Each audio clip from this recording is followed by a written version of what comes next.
Ever wondered what goes on behind the scenes at Joburg Zoo? Dreamstream has collaborated with Joburg Zoo friends to create We Filmed the Zoo. This weekly show documents what's happening at the Johannesburg Zoo. The show was created to help raise funds for the important projects the zoo regularly undertakes. The family-friendly content is a perfect way to keep the kids occupied while helping to contribute to the well-being of the animals. The Dreamstream app is available on Android. iPhone users can access it via their mobile-friendly site. You can sign up for a free 1-month trial without entering any card details up front. A short how-to video is available on their YouTube channel, dream.stream.za, or engage with them via their website, dreamstream.co.za. To see promos of We Filmed a Zoo, visit and follow Dreamstream's social media platforms on Facebook, Instagram, TikTok, or YouTube.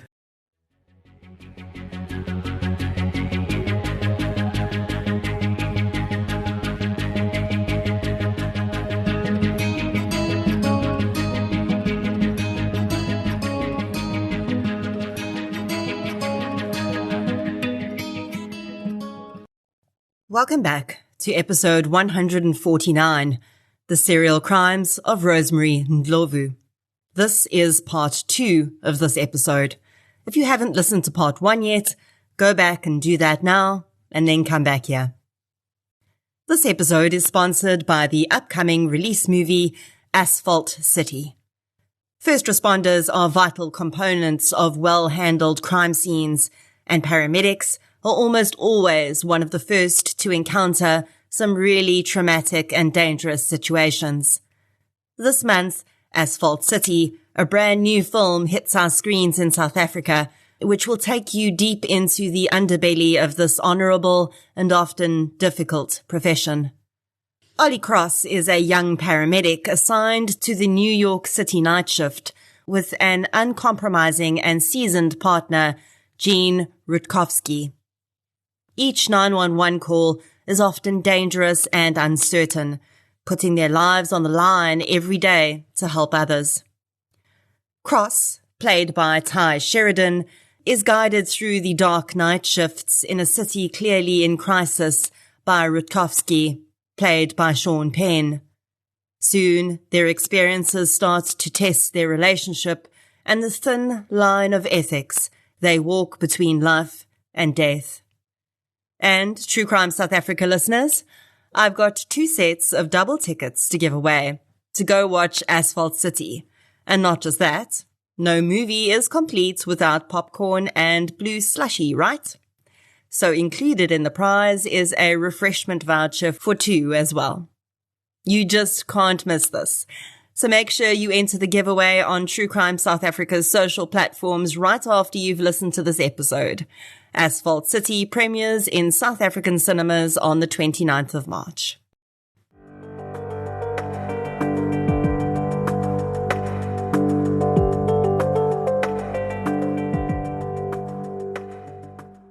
The following episode may contain sensitive material, including descriptions of violence, sexual assault, or graphic descriptions of injuries to victims. If you feel you may be triggered by such material, please consider this before accessing our content. To access trauma counseling or services, please see the helpline information on our show notes. In part 1 of episode 149, we met Rosemary Nomia Ndlovu and traversed her upbringing, first marriage, and the suspicious deaths of her son and husband. As we left Rosemary, she was an SAPS member, working her way up the ranks, and had just started a new relationship with Maurice Mabasa. In part 1, we saw Rosemary as a young child being taken by her Aunt Lucy to live with her for a while, as she didn't feel the girl was being cared for well enough. At the time, Lucy's own young son was also living in the household. Witness Madala Khomu and Rosemary had grown up together and were cousins. Witness was a man who kept to himself.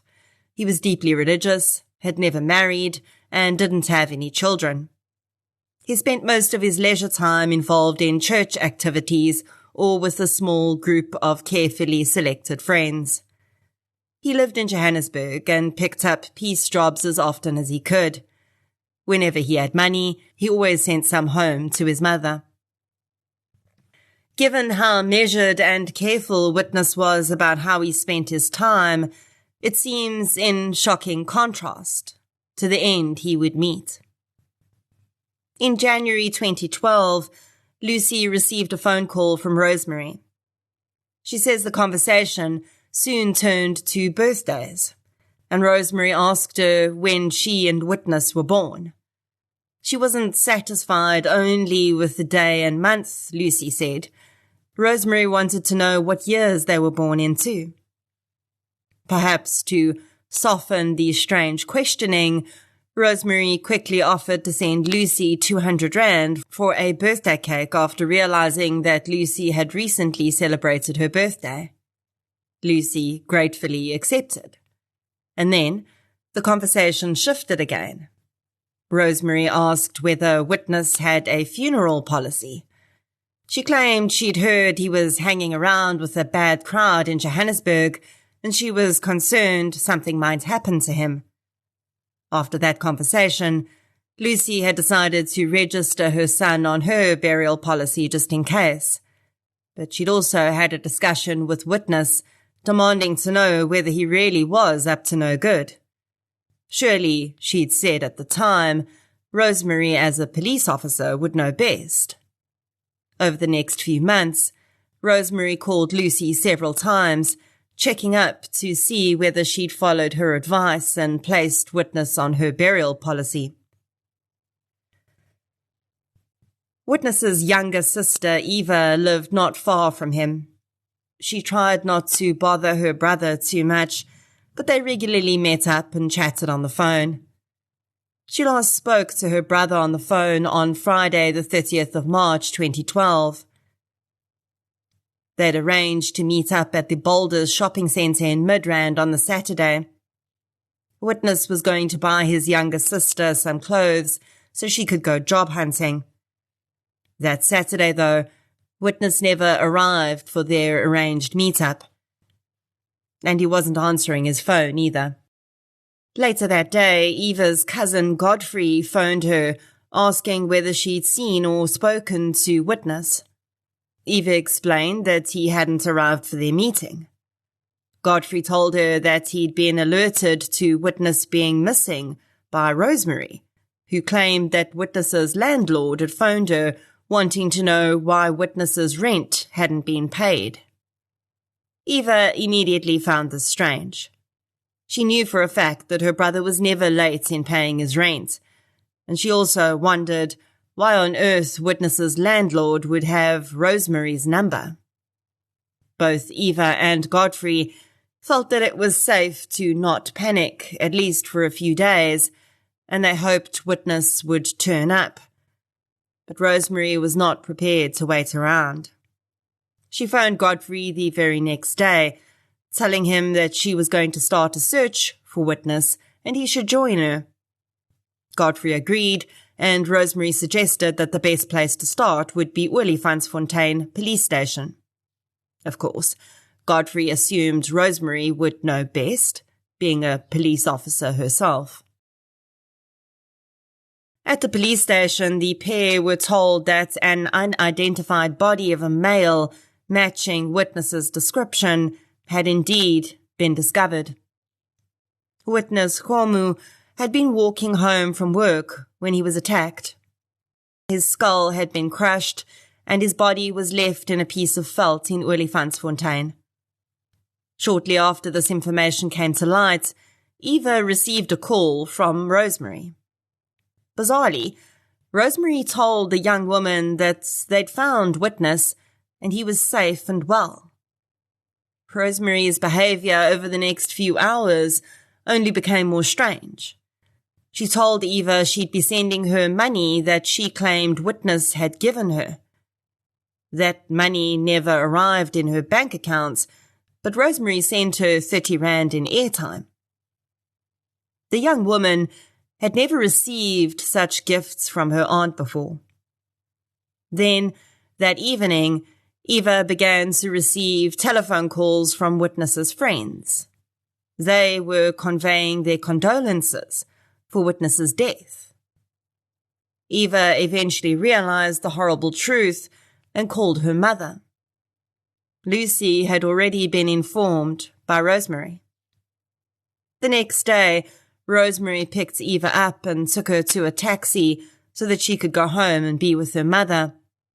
She says her aunt behaved so strangely, barely talking to her and giving her no condolences for her brother's passing, nor an explanation as to why she'd lied to the young woman initially. Rosemary was, however, very involved in ensuring all witnesses' documents, like his ID and death certificates, were secured. Witness's funeral was incredibly difficult, Eva says.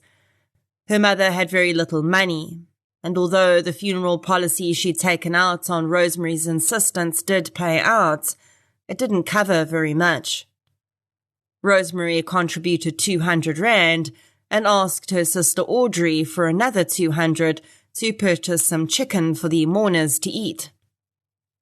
Witness Homu was laid to rest near his mother's home, and although Rosemary and her mother Sophie attended the funeral, Eva and her mom say that both women left immediately after the funeral and neither ever returned to visit Lucy or follow up by phone to see how she was coping.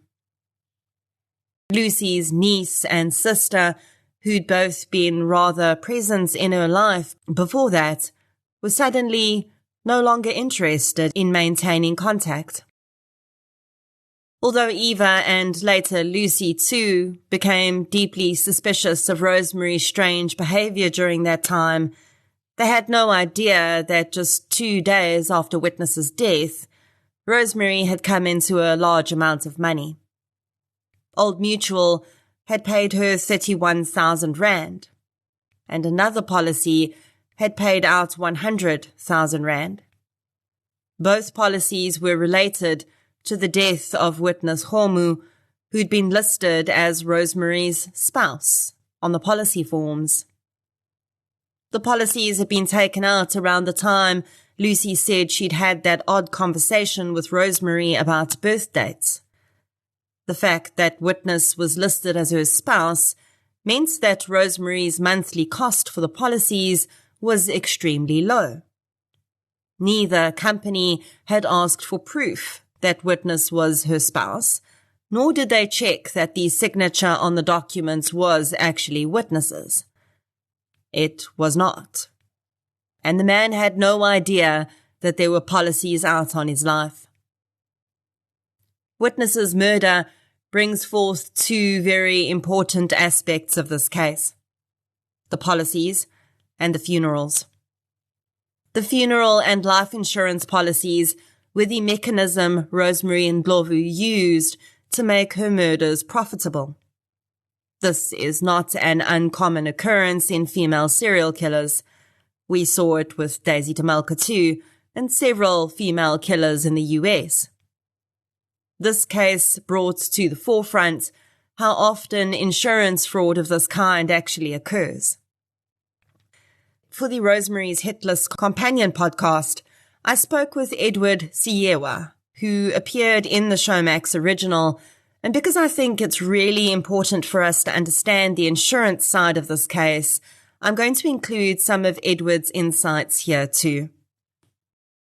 My name is Edward Siewa, and I am an independent financial consultant specializing in the area of insurance advice, retirement planning, investment planning, as well as trust and estates. My actual experience span since 2005. I am the managing director of a company called Net Wealth Analytics, which is an authorized financial service provider, authorized by the Financial Sector Conduct Authority under license 45110. One of my major considerations in the companion podcast and also in this coverage, is to ensure that we aren't giving other people a roadmap on how to commit insurance fraud. But I do also want to arm people with knowledge on how to protect themselves from something like this happening to them. So I asked Edward to explain the difference between funeral and life insurance policies, and here's what he had to say. I would like to take this opportunity to dwell in detail around the area of life insurance as well as funeral policies. What I would like to discuss in the main is to indeed take listeners on differentiation between the two and further broaden the understanding around this subject matter. What I will actually outline is the following. One is a life cover. What is the purpose of one having to take up a life cover?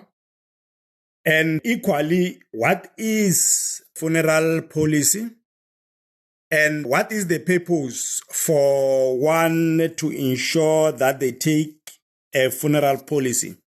The first explanation that I would like to give, it is in relation to what is life insurance policy, and also explain the purpose of a life policy.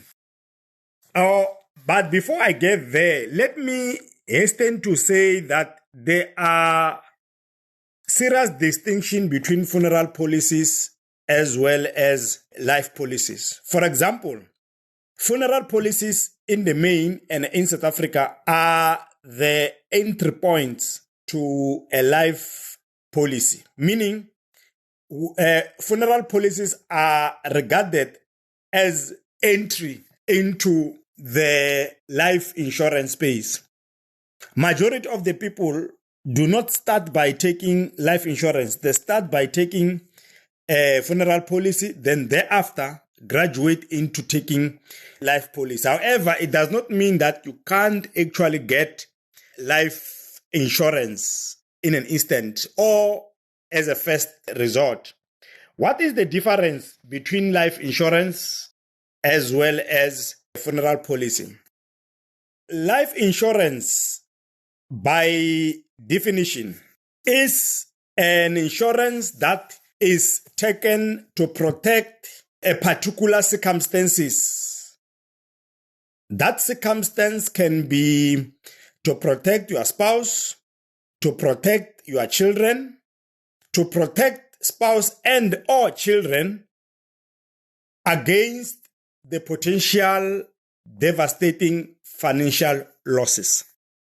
Let me explain what I mean by this. Here I am, it's me and my spouse, we've got children. I am the sole breadwinner in my household, or my spouse is working as much as I am working. Then we've got joint household income if both of us are working. If that is the case, then the question becomes, because now we've got a joint household income, let's assume I'm bringing 20,000 rand to the household and my spouse is bringing 20,000 rand. It means jointly we live our lifestyle on 40,000 per month. So then the question then becomes, how will my spouse and my children survive if my 20,000 was not on the table on a month-to-month basis? Then that is where the potential risk or devastation comes in. Therefore, to insure against that particular 20,000, I will then take up a life insurance policy which will insure my life to ensure that if I pass on, then a lump sum is paid to my spouse so that it can mitigate against the risk of not having the 20,000 per month that I was bringing home. So that is the fundamental reason for one to take life insurance. So let's take, for example, someone who has got a house which was acquired through a bond, and you find that the house is 400,000, and the bond that I was granted by the bank, it's 100%, meaning that they've granted me 100% of the bond loan, meaning it's 400,000 that now I owe the bank. That house then, it's categorized as an asset. The liability is the bond, which is 400,000 rand. Then I'm able then to balance the two, because the asset is the house, the 400,000 rand bond is the liability. So I'm able to take up a life insurance policy so that in the event of death, the 400,000 pays towards the bonds and settle the bond 100%, and it is able to convert that property into a full 100% asset, where then the bank, after the surviving members who I've nominated as beneficiaries to pay the bank, or if I've nominated the bank as a beneficiary, upon my death, then the bond will be paid. Then the house become an asset. Then my family will then get what they call title deeds. So that is the whole strategy around one needing to have a life insurance, meaning the strategic objective and the need is that if you want to protect your spouse or children, spouse and children, or any other immediate family member from potentially devastating financial losses that could result in the event of death. So effectively, the whole objective is to provide financial security, to assist in paying off debts, and also to assist in making sure that my family is able to pay for living expenses and any other expenses that might emerge as a consequence of one passing on. So that is what life insurance is for. However, funeral policy, it is a policy that is taken to protect against financial demand as a consequence of death, either of myself as a life insured or those family members that are insured. I'll give you an example. Many members take up funeral policy because they are trying to mitigate the risk of not having enough financial resources at the time of burial. Therefore, if that is the case, you don't have adequate financial resources to actually pay in the event of death, either of self or of immediate family member who is maybe spouse, children, or extended family members, then you take up a funeral policy so that when there is death in the family, then you know that the funeral policy amount will pay, and its objective will be to take care of the cost related to the funeral. In any policy situation, there are three roles involved: an insured person, a beneficiary, and a policyholder. If I take out a funeral policy on my partner, which will pay out to me in the event of my partner's death, I am both the policyholder and the beneficiary, and my partner is the insured. That situation is less common than my partner phoning in to take out their own funeral policy, in which case they would become both the policyholder and the insured, and I would be the beneficiary. What Rosemary did with Witness, and as we'll see later in the case with others too, was that she became the policyholder and the beneficiary. These types of scenarios are extremely dangerous, as it has to be absolutely ascertained for sure that the insured person is aware of the coverage. If the insured person is the policyholder, that is far safer. But it can't always be the case, because sometimes only one partner works in a relationship and the debit orders, etc., are always in their name. There's no doubt that the insurance companies in this case were negligent to some extent, but they didn't necessarily contravene any laws in allowing Rosemary to take out these policies. She committed the fraud, but they had a responsibility here too. And later on in this coverage, I'll talk about how the insurance industry needs to step up and protect insured persons better, even if those insured persons are not their paying clients.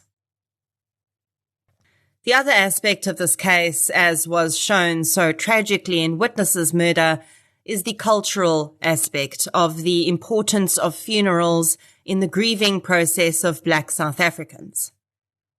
Certainly, laying our loved ones to rest is important for everyone.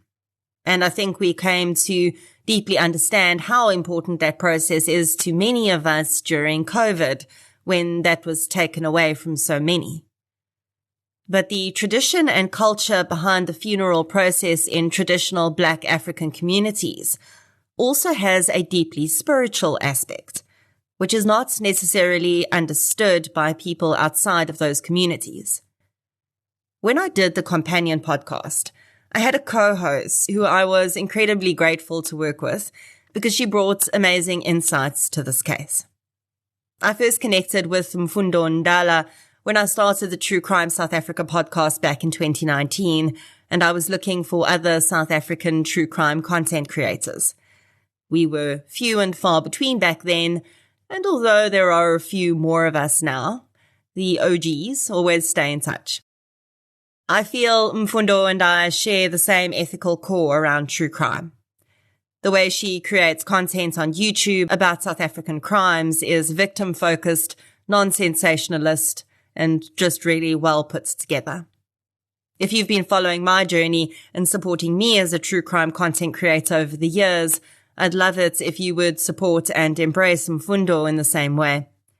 You can find her on YouTube. Her channel is at Mfundo Ndala, and her Instagram handle is at It's Mfundo Ndala.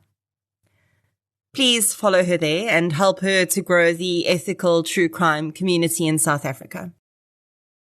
Mfundo was able to provide some insights into the types of costs experienced in these events and the deep importance of funerals. Nguni funerals tend to be very expensive because there is a mourning period that happens prior to the funeral where members of the community and those that knew the deceased come to offer their condolences to the family. During this mourning period, you have to account for feeding visitors, preparing the home itself, whether that be extensive cleaning or even structural repairs to the home. Travel to and from the mortuary, home affairs for the death certificate, and in some cases, travel to the offices of the insurer. Sometimes the body needs to be moved from one province to another, as the deceased may pass away in the area where they work, but maybe still have family living in a completely different town or province. Without community burial societies, it becomes difficult to cover the costs of these things and can often lead to costly delays. Another thing to consider is the time cost of these activities, especially when public transport is involved. This doesn't even take into account the cultural costs of funerals, ukugeza komndeni, the cleansing of the family, and the purchase of animals that will be needed for cultural rites to be performed. Depending on where you are and the specific animal that you might need, it can cost anywhere from 2,000 to upwards of 12,000 Rand per animal. After the funeral, and depending on where the person has been buried, the family may even erect a tombstone, and that price can also vary from 3,000 to 20,000 Rand. If it's not done on the same day as the funeral, there is another event that takes place for this called the unveiling. Again, there are catering costs, travel costs, and because this is no longer a somber occasion, there could even be entertainment costs for this particular event. I want to preface this by saying that I am not Tsonga and don't have any direct relation to the Xitsonga nation, so my information is a combination of research, speaking to people who are Xitsonga, as well as my knowledge of Ndebele customs and traditions. Xitsonga is closely related to isiZulu, Xhosa, Swati, and Ndebele, and we all fall under the Nguni subgroup, and as such, we share a lot of cultural practices, especially in cases of marriage, birth, and death. All of these life events are very community-centered and heavily involve contributions from family, both immediate and extended, as well as friends, neighbors, and the community at large. Contributions are not strictly money related, but there is obviously an expectation that those with disposable income and the means to do so make a greater financial commitment to the planning and execution of the funeral, especially those that have policies in the name of the deceased, as of course these policies are often intended to help offset funeral costs, and they're not meant to be used as a means to enrich yourself. Life insurance itself is not something that is common in our cultures for a myriad of reasons, one of which being ulterior motives to getting life insurance against someone's life. It can be seen as a crass statement of putting monetary value on someone's life, and in some circumstances, even trying to plan their death for your own self-enrichment. In contrast to this, there is a rising popularity of funeral policies, because under funeral policies, you can cover more people. They do have a lower barrier to entry, so they are easier to get than life insurance. And the payout is usually quicker than with life insurance because it's meant to pay for the funeral. Another thing to consider is that funeral policies have a far lower monthly premium than life insurance, which is important when taking into account the socioeconomic conditions of most South Africans. Because funerals can have such a heavy financial burden, and also because they have such an important role to play in the mourning process, what Rosemary did in Witness's case, and would continue to do, only increases the impact she had on victims. She didn't only snatch away their loved ones. She also ensured that the funeral process was not properly funded, even though there was such a huge amount of money available for it. She could have easily paid for Witness's funeral herself and still had a huge chunk of money. But that wasn't her intention. She wanted it all for herself. I also wanted to mention, because it's important for everyone to know, Edward says that there is a serious trend right now of people taking out funeral policies on family members, and when that person passes away, we're not talking about murder here. The person is passing away of causes unrelated to the person with the policy. That beneficiary is taking a payout of, for instance, 30,000 Rand and only contributing perhaps 1,000 Rand to the funeral and pocketing the rest. Edward says that there are thousands of cases where instances like this are tearing families apart. Now, while it's bad enough to do something like that, actually killing the person to claim that policy is something entirely different. By 2013, it seems that Rosemary and Ndlovu had burned through the entire 131,000 Rand she'd claimed from Witness's murder. Either that, or the taste of that money had just encouraged her to act again quite quickly. Really, it's important to think about these crimes as the acts of a serial killer, because they were so well planned and seemed to have only had a financial motive, at least on the surface. It may be easy for us to forget that. Serial killers do tend to start off slowly and then quickly shorten the cooling off periods between their crimes. And as we'll discuss later, money wasn't the only thing Rosemary was gaining from these murders. There was also power and control, which is so common with most serial killers. And that becomes almost an even bigger draw card for killers than the money.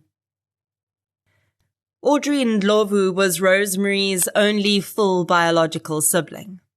Her other siblings had been born after her mother and the two youngest had fled from Maria Mboweni, the Sangoma, and Rosemary's mother had then met a man who she'd married and had 5 more children with. Audrey and Rosemary had taken the new stepfather's surname, Ndlovu. Audrey lived in Tembisa in a small room in the backyard of a homeowner. She struggled significantly financially, and although she'd been employed by a company in Johannesburg for many years, that job had ended and Audrey had struggled to find work again.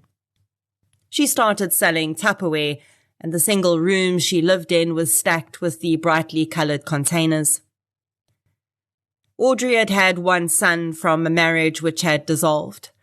Her son, Brilliant, had lived with her until she had lost her job, and then she struggled to support them both, so he'd gone to live with his father's family.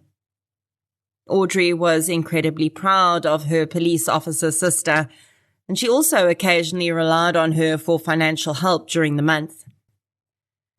It was the level of poverty that Audrey lived in that would later make police very suspicious when they discovered that there were life insurance and funeral policies in Audrey's name to the value of 700,000 rand. Audrey most certainly did not have enough money to pay for these policies, but they were being paid every month, and police would eventually find a voice recording of a woman signing up telephonically for these policies and claiming to be Audrey Ndlovu. But it was not Audrey. A voice expert would later confirm that the woman on the phone was Rosemary Ndlovu. Now, fraudulently posing as her sister was a crime in itself, and also Audrey had no idea these policies were being taken out on her. But if it weren't for those two things, Rosemary could probably just say she was making sure there would be enough money available to bury her sister and that her nephew would be taken care of in case she passed away. But there's the small issue of that amount. When deciding on an amount for a life insurance or funeral policy, you have to take into account what is called an insurable interest. I can't just pick a random person and take a life insurance or funeral policy out on them. I have to have what is called an insurable interest invested in that person. So that person's death has to financially impact me in some tangible way in terms of either loss of income or some other financial asset, or a potential expense, such as a funeral, which I would be directly responsible for should that person pass away.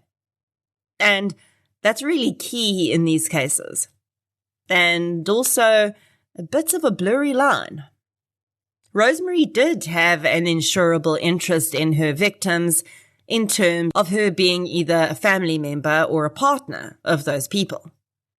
But if we look a little deeper, she wouldn't have experienced a financial loss as a result of their deaths. Only, really, if she had to pay for their funerals. Her sister Audrey was most certainly not contributing any money monthly toward Rosemary or even their mother. In fact, she was often borrowing money from Rosemary. So Rosemary would not have suffered financially as a result of Audrey's death. Certainly, having a small funeral policy for her destitute sister would have been wise, since no one else in her family was really in a position to do so. But there was no valid explanation for an insurable interest to the value of 700,000 rand. I said earlier that sangomas and traditional healers play a pretty large role in this case in various ways, and Audrey's death is one of those ways. Audrey was good friends with a woman called Mrs. Ngope, who was her neighbor and also a traditional healer. Audrey had developed a strong friendship with the woman and often shared her troubles with her. On the 25th of June 2013, Audrey had been getting ready to go to church when her cell phone rang. It was her sister Rosemary. She said she had just arrived at the taxi rank up the road and she wanted Audrey to walk up and fetch her. Audrey was surprised because her sister very rarely visited her, and also because Rosemary had her own vehicle, so it was strange that she'd be using public transport. Either way, Audrey was excited for the surprise visit from her sister. She met Rosemary at the taxi rank and they walked back to her room. Just before they entered, Mrs. Ndlovu passed by. Audrey stopped the woman and very proudly introduced her sister, the police officer, to her neighbour. If it hadn't been for this chance meeting, it's very possible that no one would have known that Rosemary had been at Audrey's home that day, and she never would have been linked to what happened next. When Rosemary and Audrey arrived at Audrey's room, they decided to make tea and some bread to eat. Rosemary commented that the bread Audrey had would not be enough for both of them, and her sister should go to the shop and get more. In the meantime, Rosemary said she would make the tea. Audrey got more bread, and the sisters ate and drank tea together. It's believed that while Audrey was at the shop, Rosemary had added poison to her sister's tea. She left straight afterwards, but Mrs. Ndlovu would later testify that she had seen Rosemary return to Audrey's room later that afternoon. The reason for this return visit would only be understood later on. The return visit had stood out to Mrs. Ndlovu because she'd been under the impression that Audrey was headed out to church as Rosemary left, and that usually lasted some hours, so she didn't think Audrey would have already returned by the time her sister headed back to her room. Unfortunately, Mrs. Ndlovu had no idea that Audrey had never left her room, because she couldn't. The next morning, Mrs. Ndlovu was surprised to see Rosemary and Ndlovu once again. For a woman who barely ever visited her sister, this was now the third time in 2 days, and Rosemary seemed upset. She asked Mrs. Ndlovu when she'd last spoken with Audrey. She said her sister wasn't answering her phone, and Rosemary was worried about her. Her eyes filled with tears, Mrs. Ndlovu said, which she found odd, because there was really nothing she could see at that point to be upset about. Rosemary began to insist that Mrs. Ndlovu accompany her to Audrey's room. The woman initially refused, saying she couldn't understand why that was necessary, but Rosemary continued to insist, eventually bursting into tears and saying she couldn't face going there alone. Mrs. Ndlovu was completely bewildered by the woman's behavior and finally just agreed to accompany her.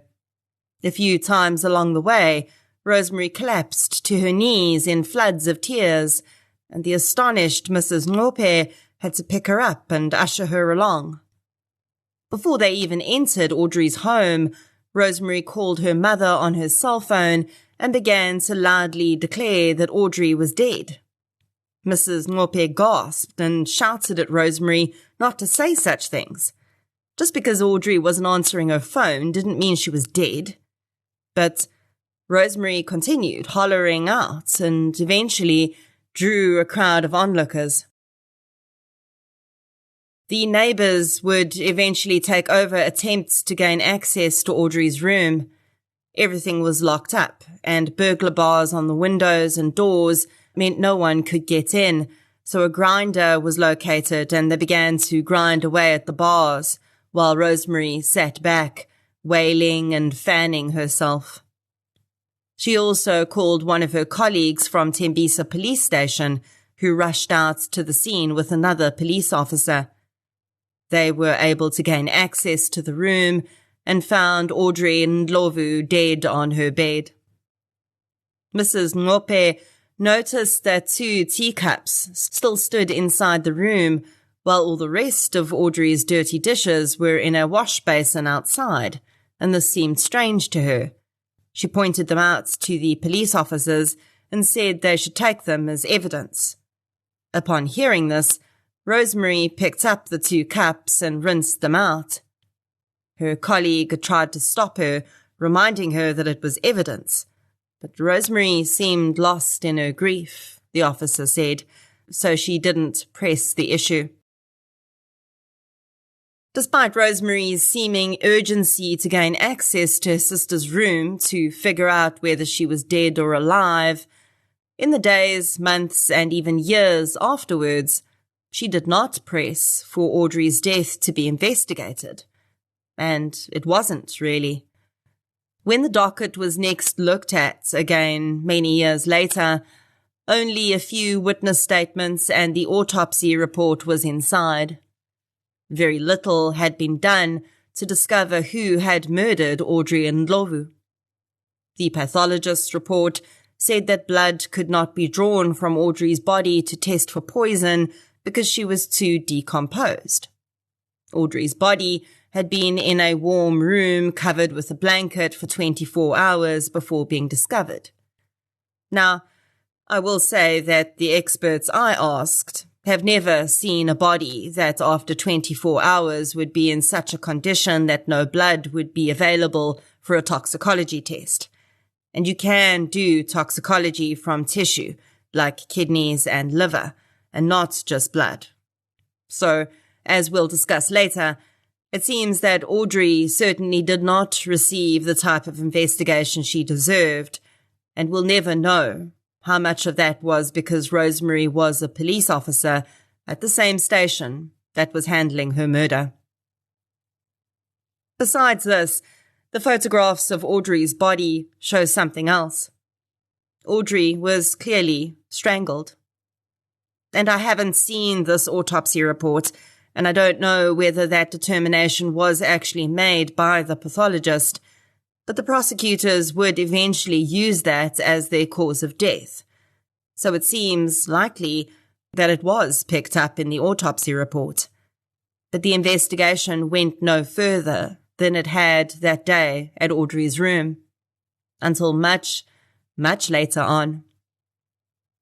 Essentially, it is believed and would later be accepted by the judge that on the initial tea visit, Rosemary had poisoned Audrey. She had then left Audrey's room and returned later, which she denied, but Mrs. Ndlovu testified to. And it was at this time that she'd realized Audrey was perhaps incapacitated, but not dead, and she'd proceeded to strangle her sister. In Naledi Shange's book, Killer Cop, which I must say is very victim-focused, something that I really admire from a true crime author, she says that of all the horrendous murders Rosemary committed, this one haunts her the most. She says she can't stop thinking about what Audrey must have thought in her final moments, as she realized that she was being betrayed by her sister, who she loved and admired so much. 10 days after Audrey Ndlovu's death, several different policies paid out to Rosemary. Her sister's murder netted her more than 700,000 rand in total. Rosemary did contribute to Audrey's funeral, but no more than the amount that was being contributed by all her other siblings. She could have single-handedly paid for a very nice send-off, but of course, that would seem suspicious. A few months later, she made improvements on her mother's house in Bushbuck Ridge, and she visited her with a carload of groceries. Sophie Ndlovu was the only family member who ever received any assistance from Rosemary after her several windfalls. A deep bond seemed to exist between the woman and her mother, and one can only wonder what Sophie would have thought if she knew her home improvements and groceries were paid for with literal blood money from her own daughter's murder.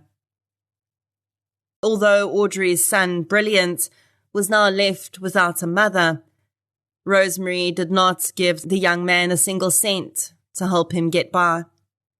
In fact, he could have no idea that his aunt would, in just a few years, have her eye on him as a possible victim too.